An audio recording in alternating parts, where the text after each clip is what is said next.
Today is February. Alam naman yung February. Yan love month.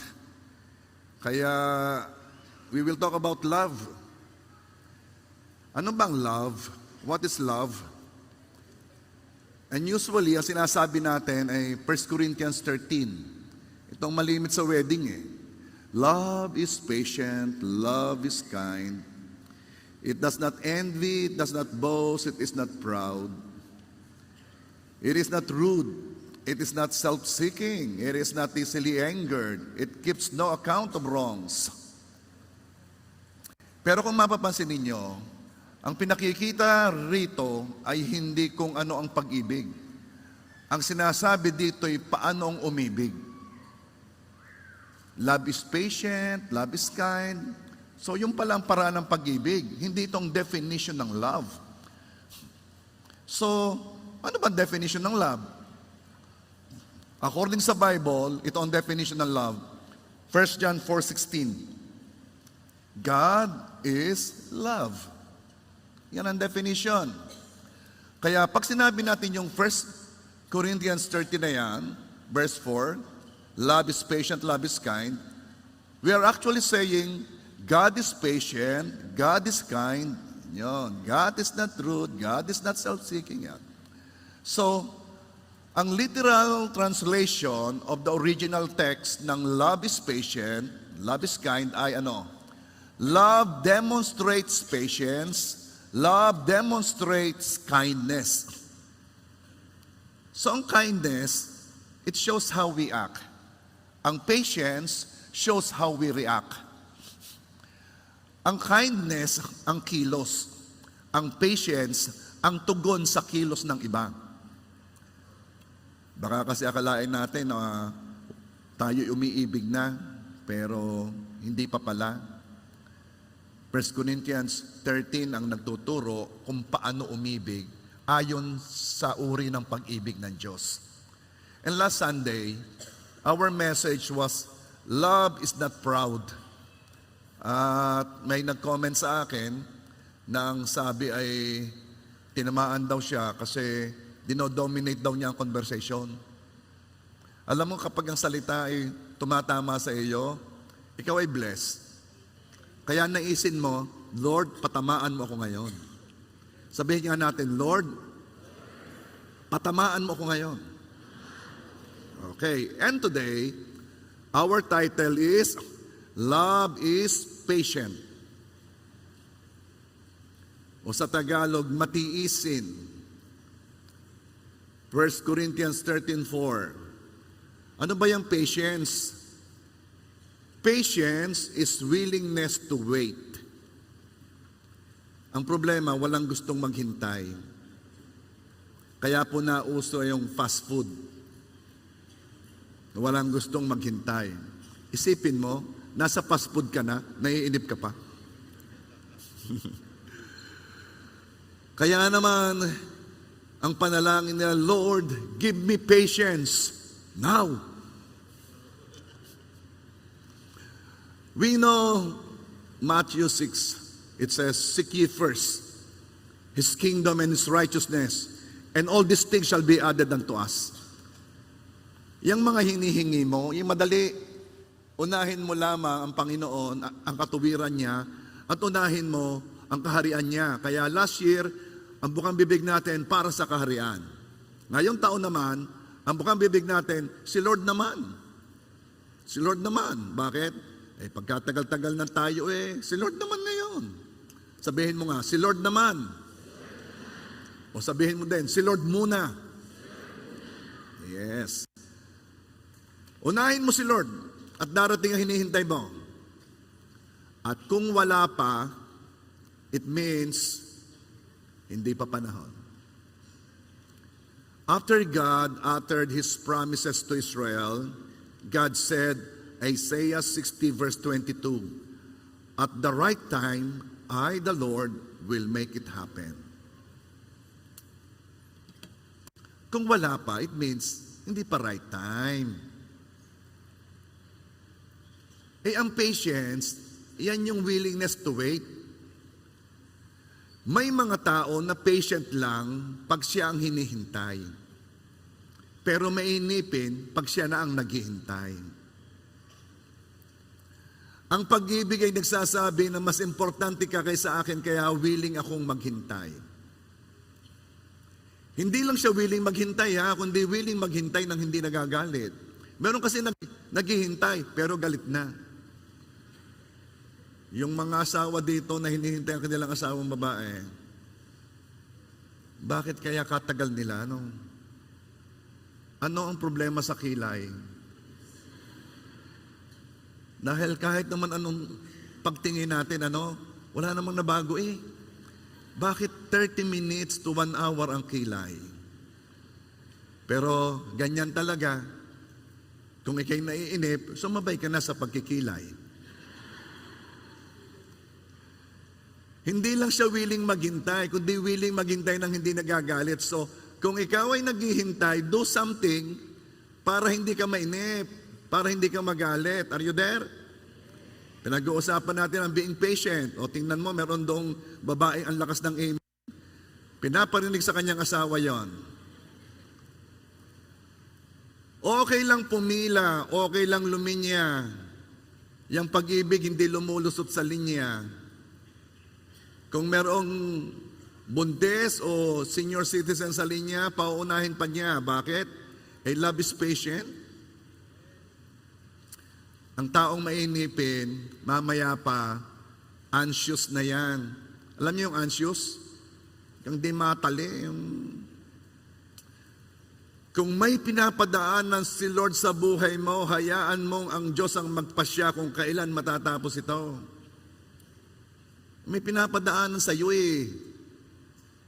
At sa maniwala ka sa hindi, ay mabuti para sa iyo.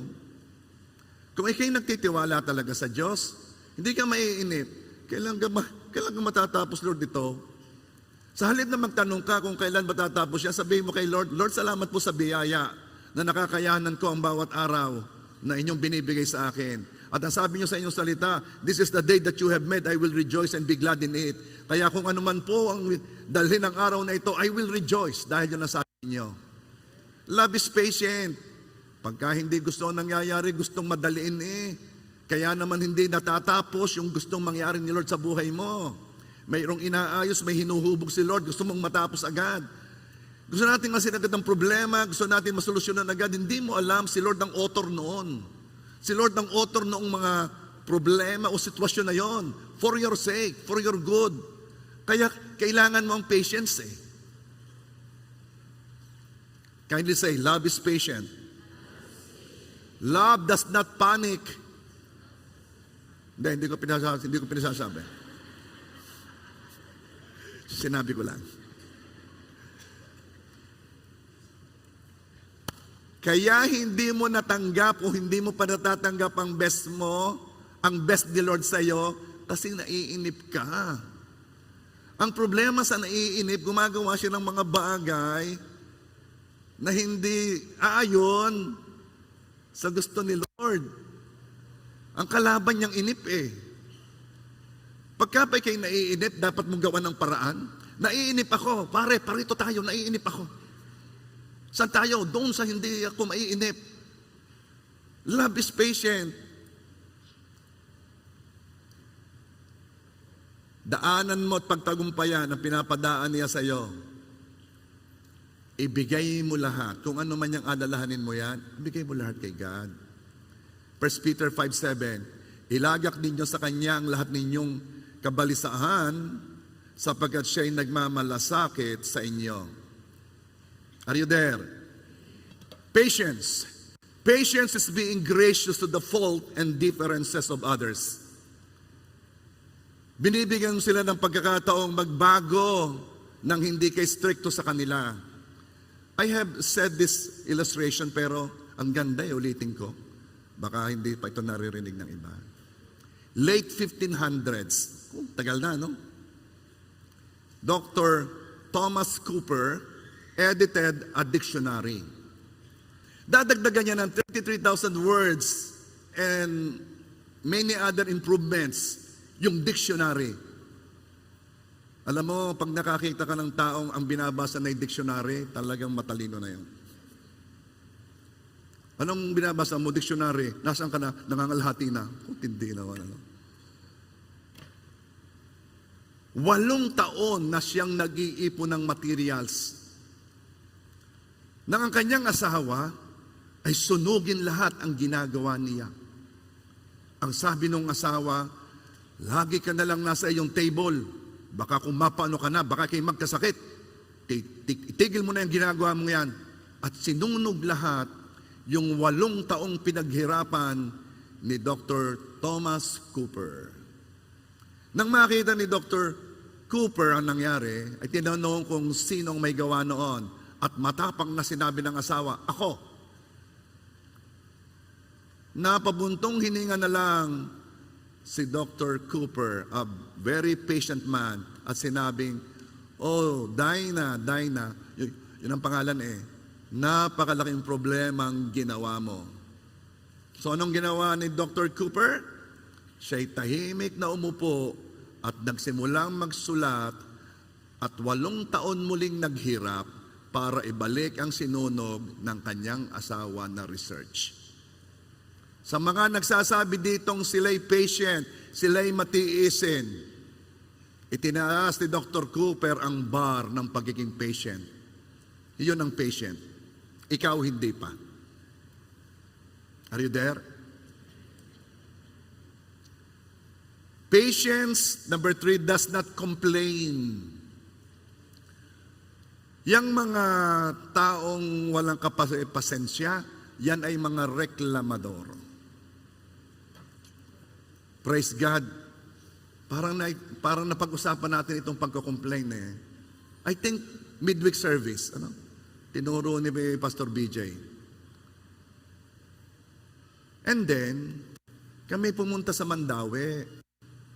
Kami ay naghahanap ng mga tables na ilalagay doon sa ating extension ng lobby. At ang plano ko sana ay maglalagay na doon ng seating para yung magkakape doon na. Pero I found out, nagkikiskisan pa sila, so maalikabok, next Sunday na lang. So, may nagustuhan si Pastora Melody unan, anong yung tawag doon sa unan sa sopa? Tropilo. Yung tinatapon yung tropilo. At siya ay pumunta doon sa cashier at iniwan niya doon ang tropilo niya kasi may ginagawa pa si cashier. Ito naman, may tinanong sa akin kung maganda daw yung painting. Alam mo, sa akin, basta mura, maganda. Magkano yan? Mahal, pangit yan. So, sinuli niya. Pagdating niya doon, may nakaupo na. Merong ibang kinausap na si cashier, yung kanyang tropilo ang nauna. Oh, heto na. Pagayang-gayaan na. Punta na sa akin si Pastora Melody. Ang inuna iyon ako naman ang nauna doon sa pila Ay, nilagay doon yung akin tapos yung nagrereklamo na. Nagbalik uli. Ay, ako naman ang una doon Heto ngayon. Sabi ko ay siya. Tayo na't iwanan mo na yung tropilo diyan. Abay, huwag. Gusto ko yun. Ay, siya, hayaan mo na, ganyan-ganyan. At matapos magbayad, nag-usap, dahil nakaupo si Pastora Melody dito, ako na may nasa banda dyan, tumingin kay Pastora Melody, sabi, kay Pastor Ito kayo? Oo. Eh kasi, may nag-i-invite sa akin sa JA1 sabi, apa, sama ka. Punta ka doon. Wag kayo'y laging patient, don't complain, ha? Baka iyang nandoon iimbitahin na pala, inyo pang gustong, So sabi ni Pastor Ramen, dapat talaga wag magko-complain.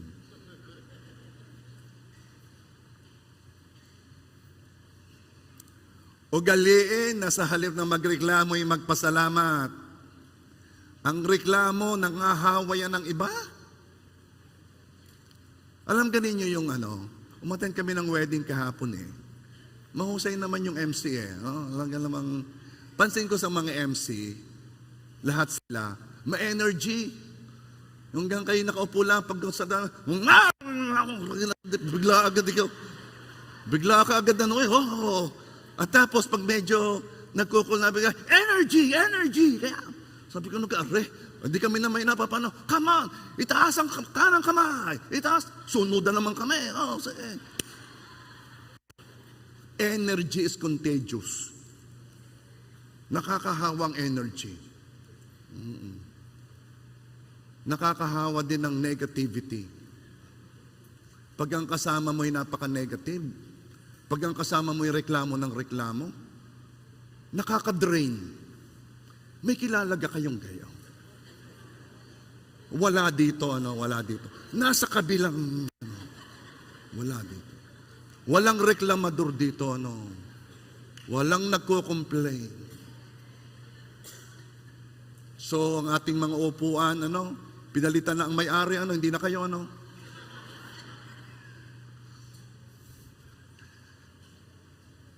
Kapag ikaw ay nanatili ng matagal sa kasama mong napakareklamador, mamaya mapapansin mo, baga ako'y nangihina. Contagious. Pastor, paano? Ang reklamador ay asawa ko, paano yun? Hindi man ako pwede lumayo. So maglagay ka ng automatic shut off. Pag nagre-reklamo bilang, reklamo siya ng reklamo, wala kang naririnig. Tapos pagkatapos, narinig mo ako? Oo, lahat. Narinig ko lahat. Ginagawa kong biro. Pero kung ikaw ay reklamador, please stop it. Instead na magreklamo, anong gagawin? Mag-pray. Ipag-pray mo na yan. Kaya ikireklamo ng reklamo, wala kang magawa. Out of your control. Kaya nagre-reklamo ka. If it is out of your control, then pray for it. Are you there? Number 4. Patience is slow to anger. Nehemiah 9:17. You are forgiving God, gracious and compassionate, slow to anger, and abounding in mercy. Paano kumikilos ang love? Ganito kumikilos ang ating Diyos. Mabagal magalit.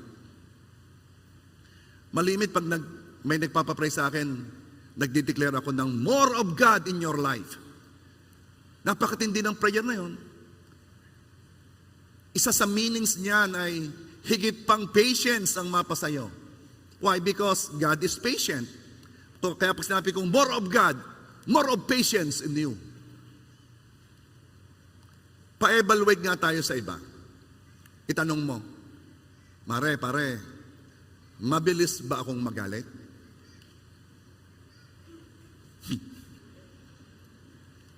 Oo. Tulad kanina, punot ang noo mo, salubong ang kilay mo. Parang ready ka na makipagsagupaan na Talaga? Hindi. Mainit lang. Nasulo lang ako sa araw. Mabilis ba ako magalit? Oo, tulad kanina, nagtaas ka kaagad ng boses. Hindi. Na-misinterpret mo lang. Hindi naman ako galit kanina. Ay kung kanina hindi ka galit, ay ayaw ko nang makita pag ikay galit. Nakakatakot na. Ay takot na ako kanina, di lalo na pag ikay galit. Ay madali namang mawala ang aking galit. Ay oo nga, paano naman yung damage? May damage na Bakit? Ay nangangatal pa hanggang ngayon. Ang love ay hindi. Love is madaling mawala ang galit. No. Ang love ay mabagal magalit. Ako naman ay mabagal mga 3 minutes bago magalit. Mas mabagal, nga naman, mabagal yun. Mas mabagal sa 2 minutes yun. Hindi po ganon. Ang mabagal magalit talagang matagal. Parang ang Diyos. Ilang beses tayo nagkasala sa Diyos? Bakit hindi tayo pinaparusahan? Bakit walang consequences? Kasi nga, ang God is patient, slow to anger, mabagal magalit, ganong kabagal.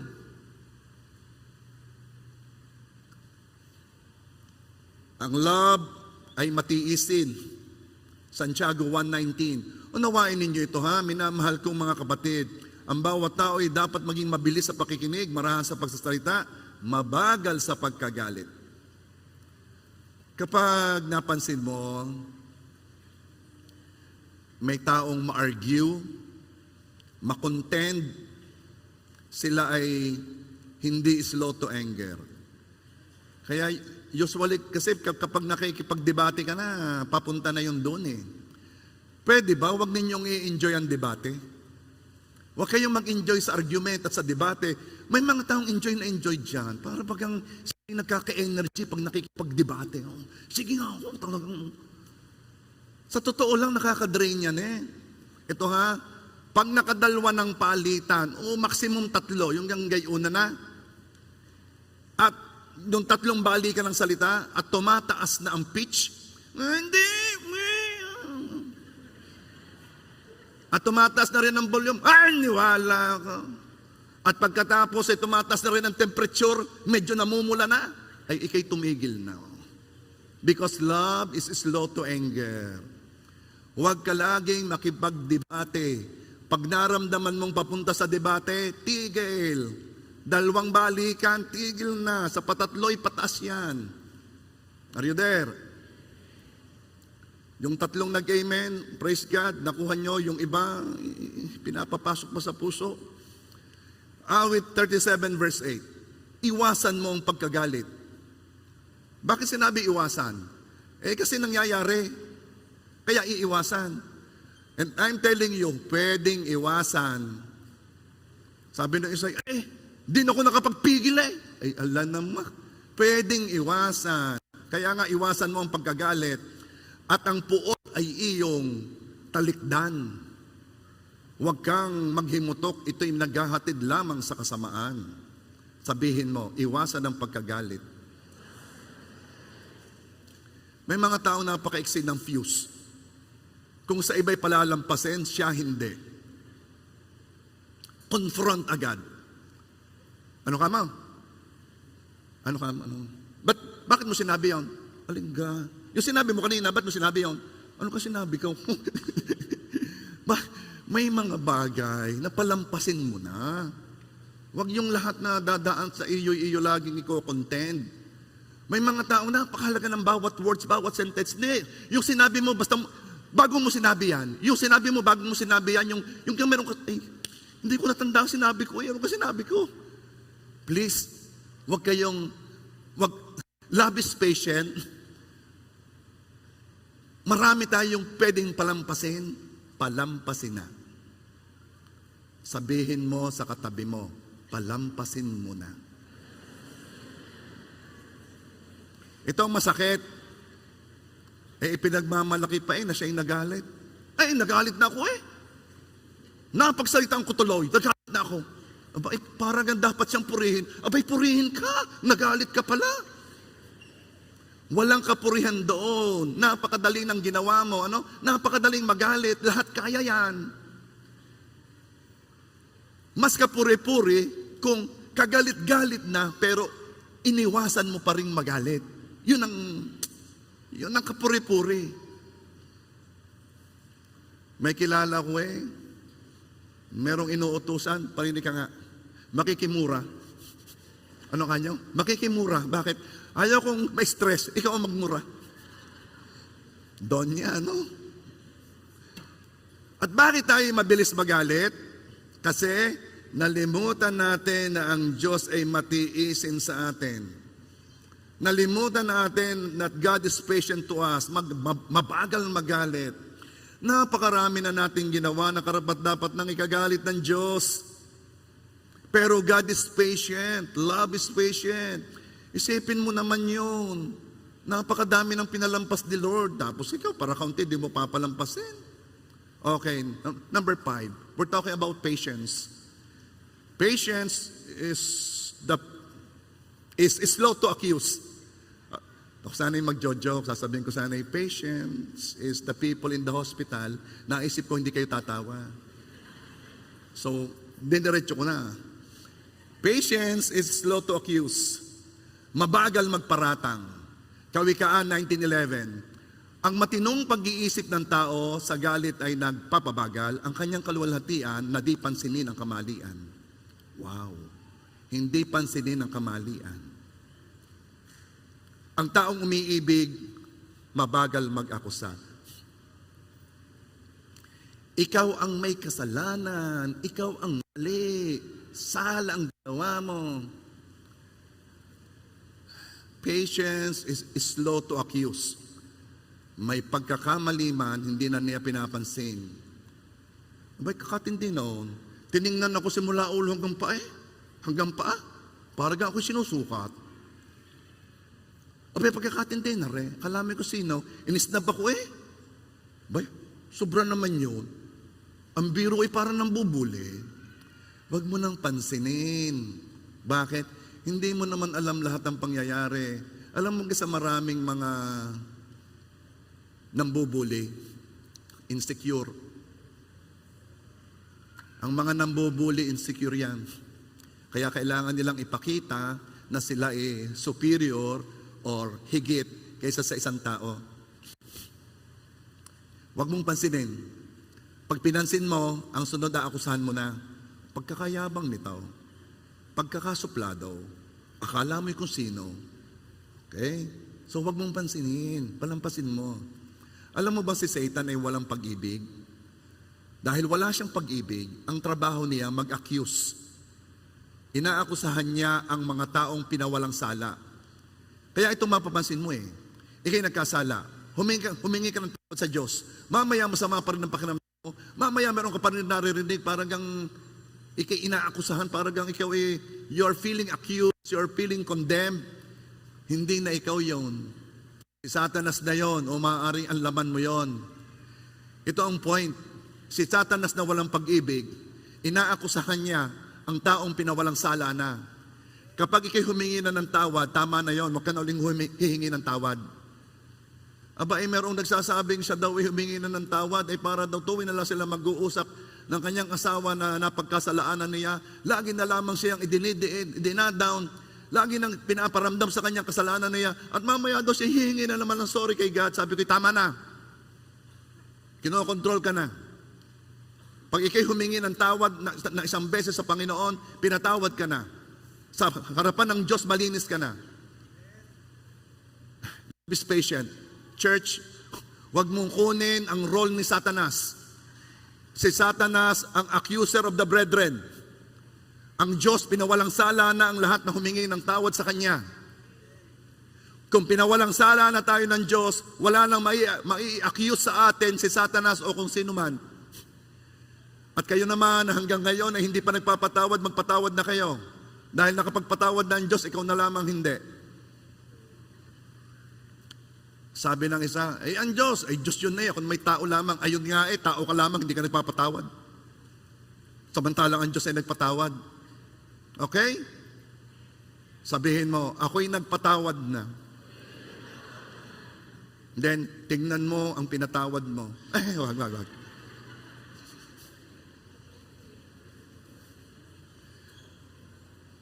Alam mo sabi ni Job 40 verse 4, I put my hand over my mouth. Kapag ikaw ay makakapagsalita ng mga accusation, yan na may ganyan, sila na may ganyan, sila na may ganito, put your hand on your mouth. Parang si Job. Bakit ka tayo mabilis mag-accuse? Bakit ang bilis-bilis natin magparatang? Ito po ang reason. Kasi di mo mahal. Tingnan mo ang ina, narinig mo na Kat-kat, pag ang kanyang anak ay galisin, anong sabi niya? Allergy. Pag ang anak ay matakaw, anong sabi niya? Magana. Pag ang anak ay bobo, anong sasabihin niya? Hindi focus. Hindi mag-aakusa ang taong nagmamahal. Ay, tingnan mo yung kapatid mo. Ay, lasing Ba't kaya ni laging lasing? Hindi yan lasing. Ano yan? Nakainom. Abay, hila hila na Hindi na akay hila na. Ay, kaya yan nagpapahila. Para naman mapaiba, maaari ka naman laging akay. Katindi na rin. Akusahan mo naman. Sabihin mo'y masama. Abay, hindi. Mabuting tao yan. Ang pagkakilala ko dyan mabuti. Kaya tayo nag-aakusa, hindi natin mahal. Sige, bibigyan ko kayo ng mga 1 minute para pumasok. Tingnan mo ang katabi mo. Mahal na mahal kita. Wala akong makitang mali sa'yo.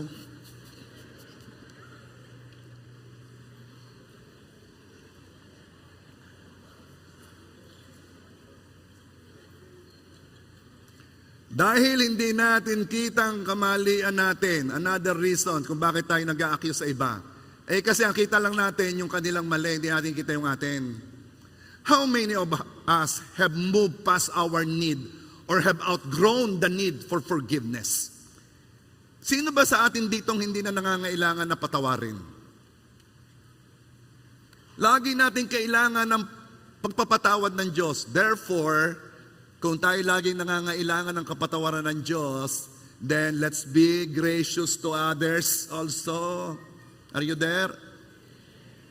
Gusto kong itong kultura ng church. Ito yung mapapansin ninyo dito. Pumasok kayo dito kahit ano. Lahat pumasok dito, walang problema. LGBT, crossdresser, mayroong addiction, alak, babae, sugal, pasok kayo, walang problema. Tatanggapin ka namin. Tatratuhin ka namin, ikaw ay taong may sinimulan ang Diyos sa buhay mo. We will be patient. Love is patient. Ay, 6 na buwan ako, hindi pa nagbabago eh. Ikaw ga. Ano ho? Ikaw ga, ilang taon na sa church, ikaw ga nagbago na. Medyo. Mahirap yun eh. Kailangan ibang magsabi. Kaya dito, walang basagan ng trip. Ibig nyo sabihin, Pastor, hayaan na lang natin ganyan, hayaan na lang natin. Sino may sabi sa iyo? Binabanggit ko yan sa pulpit. Dahil hindi naman babaguhin ni Lord ang kanyang standard. Acceptance is different from tolerance. Kaya ito sinasabi dito. Pero, huwag kang mag-alala. I will not accuse you. Sasabihin ko ang word. Let the word move in your heart. At dumating ang time na matanggap mo ang conviction from the Holy Ghost. Bakit? Kasi I have found out and this is my belief, I cannot change anyone.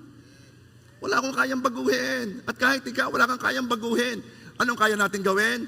Ipag-pray sila. Ipag-pray ng time-team. Ilapit sa Panginoon. At bahala si Lord sa Kanya. Lagi nang gustong baguhin ang sarili mo, hindi mo pa mabago. Sarili mo muna. Yun muna. Dahil yun ang may control ka. Are you there?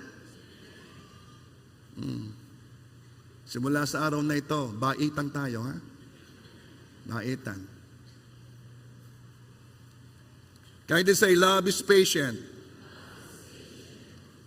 At kung kita man natin ang ating mga mali, ang gaan ang tingin natin dito. Pagpalagay ng totoo yung accusations mo.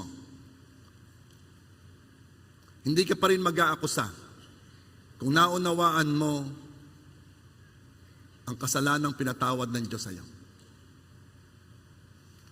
Doon po sa Matthew 18, meron pong istorya doon eh. May taong pinatawad sa utang na 10,000 bags of gold. Itong pinatawad na ito, tuwan-tuwa, lumabas, nakita yung may utang sa kanya. Ang utang sa kanya, 1,000 pieces of silver.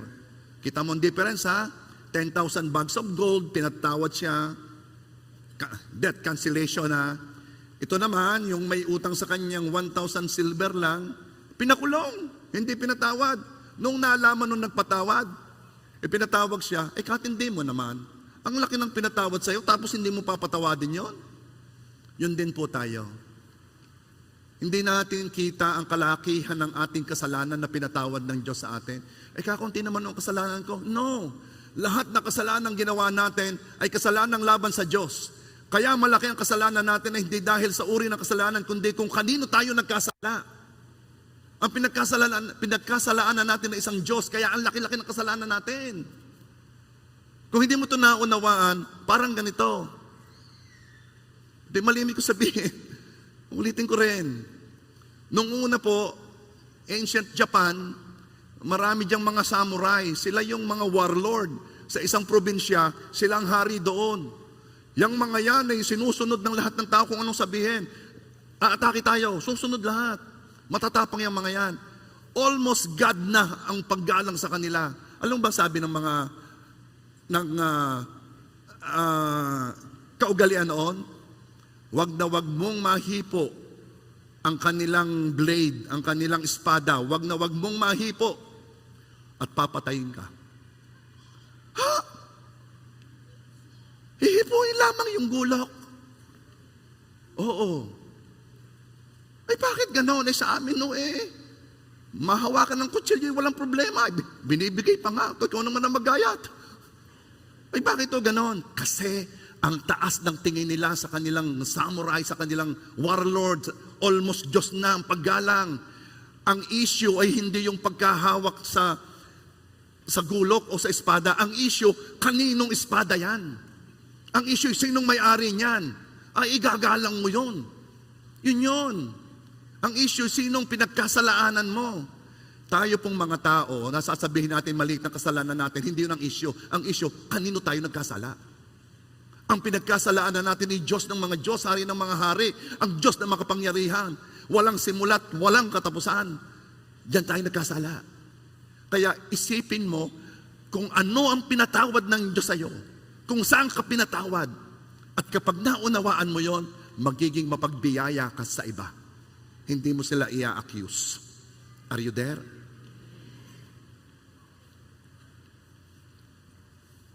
At kung ang Diyos ang magpaparatang, eksakto yun. Tunay yun, dahil alam niya bawat ginawa, bawat inisip natin, ilang beses nating inisip, makikita natin ang dami at kabigatan ng bawat kasalanan ginawa at inisip natin. Pero salamat sa Diyos, love is patient Sa halip na paratangan at expose ang ating mga kapalpakan, pinawi pa niya ito. Inalis pa niya ito. That is love. 2 Corinthians 5:21, for our sake, He made Him to be sin who knew no sin, so that in Him we might become the righteousness of God. Siya na may alam talaga ng kasalanan natin, ay siya pang hindi nagparatang siya pang hindi nag-accuse. Samantalang tayo, banat tayo ng banat, di natin alam ang buong istorya. Okay, 6. Lapit na matapos. Patience is accepting people God sent to you. 1 Thessalonians 5:14. Mga kapatid, aming sinasamo sa inyo na inyong pangaralan ng mga tamad, palakasin ang mahihinang loob, alalayan ang mahihina, maging matiisin kayo sa lahat. Maging matiisin. May mga taong low IQ, merong low EQ, mabagal makagets, sobrang mahihina ang loob, nakakapagod silang hilahin pataas. Mas madaling iwan na lang sila at magsimula sa iba. Pero silang ipinadala ng Diyos sa iyo at ang pag-ibig ay matiisin sa lahat. Kung may pinadala sa iyo na medyo ang hirap naman dalhin ito. Ang hirap akayin. Ang hirap. Praise God. Tinuturuan ka ni Lord to be patient. Sinadya ni Lord yun. Kailangan, alam mo kung paano tumrato ng iba't ibang uri ng tao. Bakit ka naman lahat ng napapasama sa akin ganere? Kasi kailangan mo yan. Kasi kulang ka sa patience. Ay magaling, pag ang kasama mo lahat talagang mga maayos, ayos ang takbo ng isip, logical, makipag-usap ka, ayos ang reason, you're on the same wavelength. Ay paano pag ang mga kasama mo yun, ganun pagsasabi na rin, walang sense Ay tapos bigkabagal makaunawa. Sinadya ni Lord. Kailangan mo yan. Bakit? Wala kang patience. Yun ang inaayos ni Lord sa iyo. Patience is accepting people God sent to you. Maaaring di mo type ang mga taong hinayaan ng Diyos na makasama sa iyong buhay. Tulad ng mga kaibigan ni Job. Job 22 verse 5, hindi ba malaki ang iyong kasamaan? Mga kasamaan mo'y walang hanggan? Ay biro mo, ina-accuse pa si Job. Kung ganito ang mga kaibigan mo, hindi mo kailangan ng kaaway. Mga kaibigan nagdidiin sa iyo. Pero ito sasabihin ko ang mga taong pinapadala ni Lord sa iyo, malimit ay hindi perfect kasi gusto ni Lord may maayos sa iyo. Pinadala sila ni God sa pamilya ni Job, kay Job para mabasag si Job. Pinipili ng Diyos ang taong ipapadala sa buhay mo para pagpalain ka at basagin ka. Now, lastly, patience ay pagtanggap sa mga pangyayari na pinahintulutan ng Diyos para sa panahong iyon. Kanina, pagtanggap sa tao. Ngayon, pagtanggap sa sitwasyon. Alam mo, ang aking thinking tuwing mayroong mangyayaring may magpapapray sa akin, Pastor, ito po ang nangyari, ganito. Sasabihin ko, alam mo, hinayaan ng Diyos. Kaya hinayaan niya ng Diyos, may purpose si Lord. At sa maniwala ko at sa hindi, kita mo man o hindi, this is for your sake. Ito'y para sa iyo. Paano naging para sa akin yung kapangit-pangit na sitwasyong yan? Maniwala ka. Merong gustong mangyari si Lord sa buhay mo. Ito ang nakita ni Lord na way para mangyari yon. Hindi ko maunawaan. Huwag kang mag-alala. Pagkatapos ito, maunawaan mo. Kaya pag merong dinadaanan kang sitwasyon, kailangan wala kang sinisisi, wala kang kinakagalitan. Sabihin mo na lang, ay hinayaan ng Diyos sige. Ang patience, hindi nagsasabi na okay lang ang sitwasyon. Hindi rin naman siya nagsasabing wala na akong gagawin. Ang patience means nagtitiwala ka, nakikilos ang Diyos sa tamang panahon. At gagawin niya ang kanyang layunin, kaya hindi kailangang magalit o mainip. Kahit ito'y opposite ng mga inaasahan mo, ikaw ay naniniwala pa rin na ang Diyos ay kumikilos sa lahat ng bagay para sa iyong kabutihan. Romans 8:28. And we know that God works all things together for the good of those who love Him, who are called according to His purpose. Kahit pa hindi mo maunawaan yung nangyayari yan sa iyo, ito po ang love, ito ang patience. Naunawaan mo, nauungat hindi ko ito maunawaan, ang naunawaan ko ito, may magandang lalabas sa pangyayaring ito. Bakit nangyari yun? Bakit nangyari yun? Huwag kang mag-alala.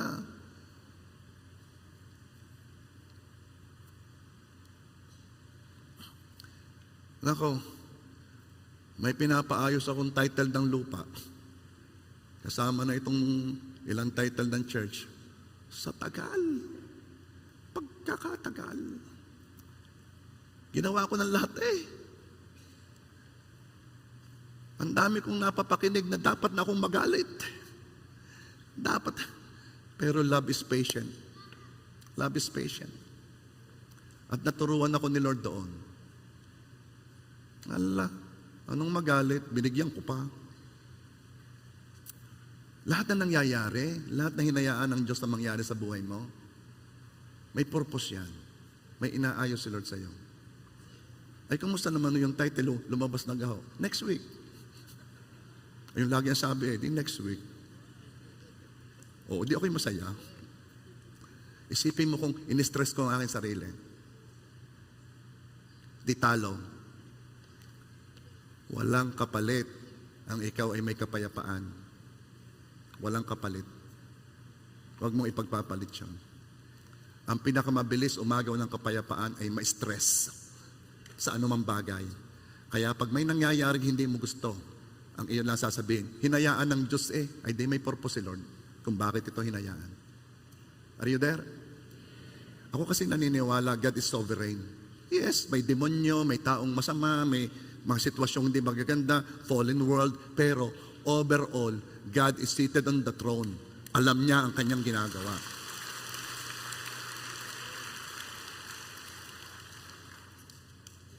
Tinatanggap mo ang mga pangyayari na pinahintulutan ng Diyos para sa panahong yon. Na kahit taliwa sa inaasahan na nangyari, alam mo natatapusin ng Diyos lahat ng mabubuting bagay na kanyang sinimulan. Philippians 1:6, being confident of this, that he who began a good work in you will carry it on to completion until the day of Christ Jesus. Siya na nagsimula ng mabuti sa iyo, tatapusin ni Lord yun. Huwag kang mainip. Ang tagal ko na pinagpe-pray ng asawa ko, huwag kang mainip. Yung magandang bagay na sinimulan ng Diyos yan, tatapusin ng Diyos yan. Ay, yung kapatid ko, talagang hindi pa ayos hanggang ngayon. Huwag kang mainip. Love is patient. Ituloy mo lamang kasi wala ka namang ibang choice eh. Ituloy mo lamang ang pagpipray sa Kanya. Ituloy mo lang ang pagmamahal sa Kanya. Wala kang ibang choice. Kasi kung hindi yun ang gagawin mo, ano gagawin mo? Aawayin mo. May stress ka. Iisipin mo masasama niyang ginawa. Ay, di talo. Di, wala ang kapayapaan. Love is patient. At ito ngayong isipin ha, kahit pa sa tingin mo, ay laho-lohong palayo eh. Palayo sa inyo. Kala mo lang. Hindi mo alam ang nangyayari sa puso niyan. Hindi mo alam ang ginagawa ng Diyos sa kalooban niyan. Na yung magandang bagay na sinimulan ng Diyos, tatapusin niya sa Kanya. Mamaya pa, yan ang nagyayakag sa iyo sa church. Mamaya pa, yan ang nagsasabi sa iyo, magbihis na, tayo papunta na sa church. Mamaya yan ang nagsasabi sa iyo, tayo nga mag-pray. Mamaya yan ay kasama mo na. Yan ang love is patient. Hindi naiinip. Alam niyang may ginagawa si Lord. At pinangahawakan niya ang pangakong, ang magandang bagay na sinimulan, tatapusin ng Panginoon. So pag nakita mo yung pinagpe-pray mo, tatapusin ni Lord yung mabuting bagay na sinimulan. Okay? Na ano? Bakit mo tatanggapin ang sitwasyon? Kasi alam mo, na pwede siyang pagtiwalaan dahil ang ating nalalaman ay hindi kumpleto. Ang alam mo lang yung nakikita mo. Marami kang alam. Marami kang hindi nalalaman. Proverbs 3 verse 5 and 6. Trust in the Lord with all your heart and lean not on your own understanding. In all your ways, acknowledge Him and He will make your path straight. Ito lang gagawin mo ha. Maraming bagay na hindi mo alam. Magninegosyo ka, hindi mo naman alam mangyayari after 5 years. May papasukin kang karir, hindi mo naman alam mangyayari. Magtatrabaho ka, hindi mo alam mangyayari. May mga project kang papasukin, hindi mo alam mangyayari. May relasyon kang papasukin, hindi mo alam mangyayari. By the way, Clifford, Jewel, alam namin ang nangyari. Babago po silang kasal. Palakpakan natin sila sa buhay nila.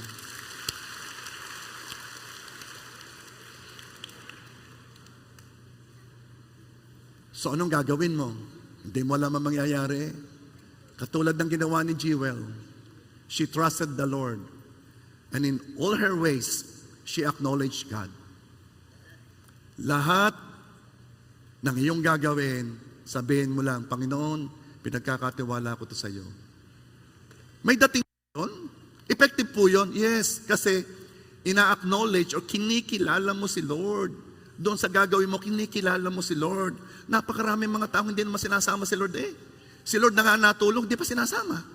Ang akalay siya, kilalanin mo. Alam mo gayong mga tumulong. Iyan eh kapag hindi nila alam na kapag tumulong ka ay tapos na yon. Pero usually, sa puso nila, gusto nilang ma-recognize ang tulong nila. Gusto nilang sabihin, ay, nung ito ay kulang ako nagpautang dito. Ay, nung ito ay napasok ako ay tinutulungan ko sa kanyang assignment Ay, tanda-tanda ko ito, batang ito binibigyan ko ng allowance Yung mga taong yon, somehow, kahit hindi nila sabihin, they want to be recognized doon sa kanilang tinulong. Alam mo ang Diyos, mayat-maya na tumutulong sa atin, mayat-maya na. Mayat-maya na. Hindi man lang natin nare-recognize, hindi man lang natin na-acknowledge Pwede kang tuwing may mangyayari sa buhay mo, sabihin mo, salamat sa biyaya ng Diyos. Salamat sa biyaya ng Diyos. Kilalanin naman natin siya. Yan ang patient. Yan ang love. Na ikaw ay may kapayapaan dahil alam mo na kahit pangit ang nangyayari, kahit ang sitwasyon na hindi maganda, because you acknowledge God, pinagtitiwalaan mo si Lord. In all your ways, acknowledge Him. Trust Him. alsin mo ang tiwala kay God, alsin mo. Wala na tayong pag-asa dito sa lupang ito. Kaya tayo ay may lakas, may strength, kasi nagtitiwala tayo sa Diyos Nagtitiwala tayo Maaari ang tiwala, may ganare, ganyan, malaki. Pero basta meron kang pagtitiwala, ako'y naniniwala, malakas ka pa rin. Alam ko may mga hinihingi ka sa buhay, may mga gusto kang mangyari sa iyong buhay. At maaari ang sitwasyon na sinasabi sa iyo, paano ka mangyayari yan? Ito ang panlaban mo. Proverbs. And it says, trust in the Lord with all your heart. Lean not on your own understanding. In all your ways acknowledge Him. He will make your path straight. Come on, stand up please. Sabihin mo, O Panginoon Diyos, kayo po ay aking ina-acknowledge, kinikilala, na lahat na nangyayari sa buhay ko ay nandoon ka. Patawad po kung may mga pagkakataon na ako'y nagreklamo. Panginoong Jesus, salamat po. At inyong tatapusin ang magagandang bagay na sinimulan niyo sa buhay ko. Panginoon, marami pong salamat. Sapagkat lahat ng mga bagay ay magkakatagni-tagni para sa ikabubuti ng mga umiibig sa iyo. Panginoon, marami pong salamat. Sapagkat ako ay magtitiis. Ako ay magiging patience. Dahil alam ko na ikaw ang kumikilos. May mangyari mang sitwasyon na hindi maganda, ikaw pa rin ang haring nakaupo sa trono. At mamaya pa, yan ay sa paganda na. Now talk to yourself. Sabihin mo yung pangalan mo. Call your name. Ikaw ay patient. Ikaw ay mapagmahal. Ang katangian ng Diyos ay nasa iyo.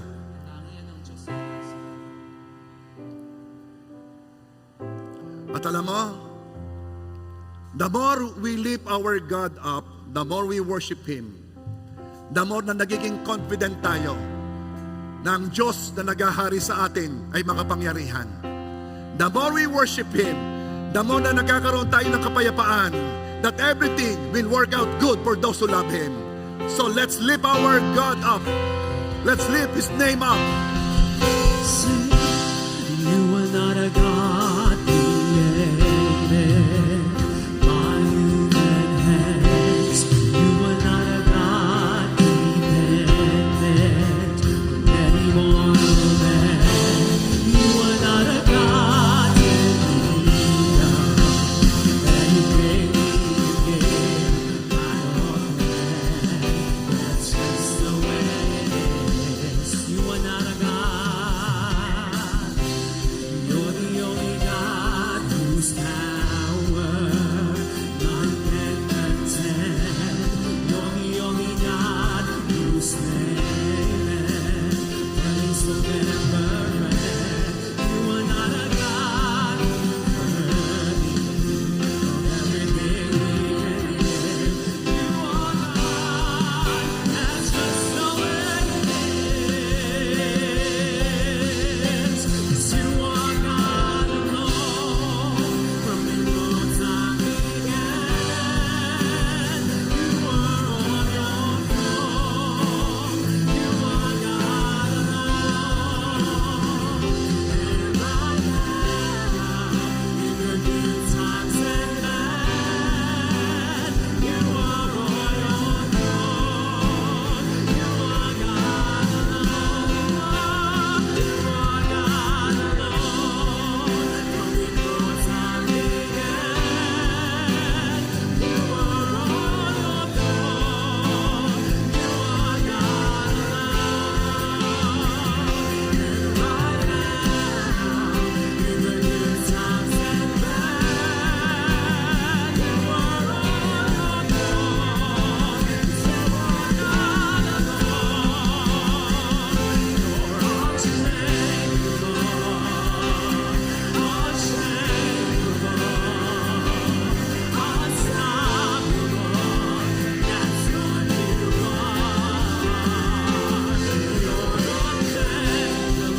Father God, truly you're unchangeable, unstoppable. That's who you are, seated on the throne. Salamat, Lord God, the more we lift you up, the more nagiging confident kami. Dahil ikaw na may hawak sa amin ang Diyos na makapangyarihan. Thank you, Lord. This we pray in Jesus' name. Amen.